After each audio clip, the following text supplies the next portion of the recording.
తెలంగాణ ఉద్యమ కాలంలో TG TG TG అంటూ చెప్పుకుంటున్నటువంటి దాన్ని మధ్యలో తెలంగాణ రాష్ట్రం వచ్చిన తర్వాత టీఎస్గా మార్చడం జరిగింది. ఇప్పుడు దాన్ని మళ్ళీ మారుస్తూ టీఎస్ నుంచి టీజీగా రాష్ట్ర కేబినెట్ అయితే నిర్ణయం తీసుకుంది. ఎట్లా చూడొచ్చు అంటారు దీన్ని? మన సీనన్న ఇప్పుడు ముఖ్యంగా ఏంటంటే టీఎస్ అనే పదం పైన, టీఎస్ అనే అక్షరాలపైన రాజకీయ కుట్ర కోణం ఉండే.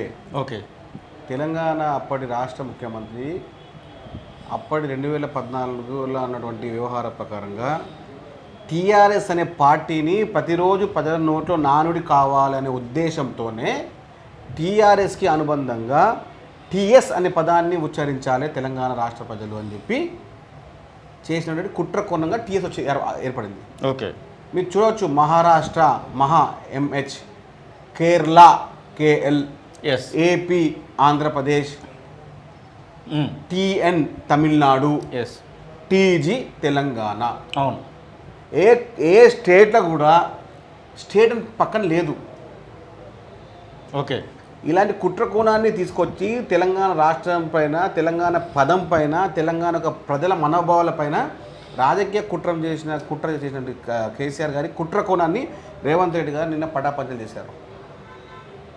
తెలంగాణ పదాన్నాన్ని, తెలంగాణ యొక్క వాచర్యాన్ని, తెలంగాణ యొక్క వాక్యాన్ని ప్రతి ఒక్కరు టీజీ అంటే తెలంగాణ వాడుస్తుందని చెప్పి తీసుకొచ్చిన ఘనతకు కేసీఆర్ని యొక్క కుట్ర కోణాన్ని తీసుకొచ్చినటువంటి ఘనత రేవంత్ రెడ్డి గారికి hats off first of all.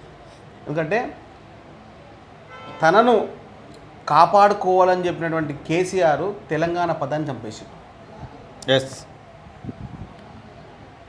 తనను కాపాడుకోవాలని కేసీఆర్ తెలంగాణ పదాన్ని చంపేస్తే అదే ఒక తెలంగాణ పదాన్ని నిన్నటితో కేబినెట్ మీటింగ్ ద్వారా మళ్ళీ ప్రజలకు తీసుకొచ్చిన ఘనత ముఖ్యమంత్రి రేవంత్ రెడ్డి గారు. ఏదో అనుకోకుండా అయిన వ్యవస్థ కాదు, అది కావాల్సిన వ్యవస్థ. అది రాష్ట్రంలో రాజకీయాలు మేము తప్ప ఇంకెవరు చేయొద్దు, మా పార్టీ చేయగలుగుతుందని చెప్పినటువంటి కేసీఆర్ యొక్క కుట్ర కోణాన్ని పటాపంచలు చేసి తెలంగాణ ప్రజల యొక్క మనోభావాన్ని కాపాడే ఘనత ముఖ్యమంత్రి రేవంత్ రెడ్డి గారు. 4 కోట్ల ప్రజల ఆశాభావం ఇది. ఏదో ఒక 4 కుటుంబాలు ముఖ్యం కాదు. 4 కోట్ల ప్రజల ఆకాంక్షని, వారి యొక్క పదాన్ని, ఒక తెలంగాణ వాదాన్ని, తెలంగాణ ఒక ఆకాంక్షని కాపాడినటువంటి ఘనత ముఖ్యమంత్రి రేవంత్ రెడ్డి గారిది. కాబట్టి యావత్ తెలంగాణ ప్రజలు, తెలంగాణ ప్రతి ఒక్క గ్రామాలు ఇదే పదాన్ని కోరుకున్నారు, తెలంగాణ పదాన్ని. కాబట్టి కాంగ్రెస్ పార్టీ తరఫున, అదేవిధంగా తెలంగాణ ప్రజల ఉద్యమకారుల తరఫున వారి యొక్క మా ధన్యవాదాలు తీసుకుంటున్నాం. ఇదే సందర్భంలో జై జై హే తెలంగాణ పాటని కూడా దాదాపు 10 ఏళ్ల పాటు దాన్ని హోల్డ్లో పెట్టడం జరిగింది. దాదాపు తెలంగాణ ఉద్యమ సమయంలో మొత్తం మనము జై జై హే తెలంగాణ పాట లేకుండా ఏ సభ లేదు, ఏ ఉద్యమం కూడా అక్కడ లేనటువంటి పరిస్థితి. 10 ఏళ్ల తర్వాత ఇప్పుడు ఆ పాటని రాష్ట్ర గీతంగా తీసుకుంటూ ఒక నిర్ణయం అయితే తీసుకోవడం జరిగింది. దీన్ని ఎట్లా చూడొచ్చు అంటారు? ముఖ్యంగా అందశ్రీ విషయంలో ఎట్లా మాట్లాడచ్చు? సరే, ఇప్పుడు నేను ఏమంటానంటే చెప్తున్నాను, తెలంగాణ అనే పదాన్ని తనకు తానుగా నిర్ణయించుకున్నటువంటి కేసీఆర్ గారు అందశ్రీ పాడిన పాట తెలంగాణ జయ జయ జయ తెలంగాణ జననీ జన కేతం అనే పాట వినపడితే ఎక్కడ ప్రజల్లో కొన్ని మెలకువ ఏర్పడుతుంది, ఎక్కడ ఆశాభావం ఏర్పడుతుంది అని చెప్పినటువంటి కేసీఆర్ గారు గత 10 ఏళ్ళుగా ఆ తెలంగాణ రాష్ట్ర గేయాన్ని ప్రకటించలేదు. 2009 నుంచి 14 దాకా ఇదే పాటని తీసుకొచ్చినటువంటి కేసీఆర్ 2014 తర్వాత ఆ గేయం ఎందుకు చేయలేదు అంటే ఆ గేయంలో ఉన్నటువంటి ఒక ఉద్దేశం ఏంది? రాష్ట్రంలో అన్ని వర్గాలు, అన్ని మతాలు, అన్ని వర్గాల ప్రజలు ఏకతాటిపై ఉండాలి, అభివృద్ధి చెందాలని. ఆ పాట గేయాన్ని రావద్దు, ఆ పాట వినడం వల్ల పెద్ద చైతన్యం వస్తుంది, చైతన్యం వల్ల నాకు తిరుగుబాటు అవుతుందని చెప్పి ఆ గేయాన్ని రాష్ట్ర గేయంగా కాకుండా చేసినాడు.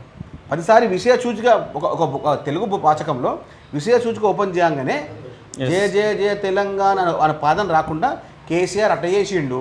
కేసీఆర్ తెలంగాణ తెచ్చిండు, తెలంగాణ బాపు, తెలంగాణ గాంధీ, మన భగీరథుడు అని చెప్పినటువంటి అదే ఆయన సంబంధించిన వ్యవహారం తప్ప తెలంగాణ ఉద్దేశం ఏంది, 1969లో ఉన్నటువంటి ఉద్దేశం ఏ విధంగా ఉండే, 2009 కాంగ్రెస్ పార్టీ డిసెంబర్ 9న ఏ విధంగా తెలంగాణ ఏర్పడానికి ముందుకు వచ్చింది, 2004లో ఏ విధంగా తెలంగాణ విషయంలో కరీంనగర్లో మేడం సోనియా గాంధీ మాట ఇచ్చారు, ఆ విషయాలు ఏ ఒక్క మాట లేదు. కేవలం కేసీఆర్ తెలంగాణ తీసుకుని దాన్ని ఈ పాటని, ఈ గేయాన్ని తీసుకురావడం వల్ల కళాకారులు, తెలంగాణ ఉద్యమకారులు, తెలంగాణ నిరుద్యోగులు, తెలంగాణ సంబంధ వర్గాలు, అన్ని వర్గాలు ఇదే పదంపై ముఖ్యమంత్రి రేవంత్ రెడ్డి గారు తీసుకున్న ఈ ప్రతి ఒక్క వర్గమే అన్ని వర్గాలు ఆశాదికలు చేస్తున్నాయి.